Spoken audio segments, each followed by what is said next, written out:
Number 1. Velocity. Velocity is defined as the speed of an object in a particular direction. If you don't know the velocity of the ball, you will not be able to receive it properly or even kick it properly. If you know it, you will be able to kick it with accuracy. Knowing the direction that the soccer ball is most likely to go in is very important in soccer. Number 2. Friction. Friction is a resistance force to relative motion of fluid layers, solid surfaces, and material elements. There are 4 different types of friction: static, sliding, rolling, and fluid. The first 3, static, sliding, and rolling friction, occurs between 2 or more solid surfaces. Fluid friction, as the name suggests, occurs in gases and fluids. So basically, when the soccer ball is moving through the air. Number 3. Gravitational force. Gravity is a natural force that acts on all things that have mass or energy. This force has a major impact on how the ball flies. If there was no gravity, the soccer ball would just continue flying in the air and never come back down. The players stay grounded because of the gravitational force that acts on them. Number 4. Momentum.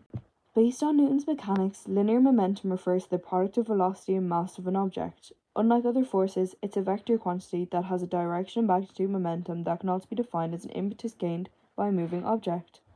Momentum affects how far the soccer ball goes when kicked.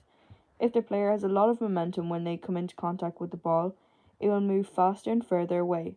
On the other hand, if there was not enough momentum, the distance that the ball covers will be less irrespective of how hard the ball is kicked. Momentum is calculated by multiplying the velocity and the mass of the ball. How did he do that? Well, first, we have to go back to where it all started off. In 1852, a German physicist called Heinrich Gustav Magnus was trying to figure out why spinning artillery shells sometimes curved in unpredictable trajectories. The ball travelling in this direction means air is flowing across it in the opposite direction, but right near the ball is a thin layer of air dragged around as oncoming streams of air pass the ball.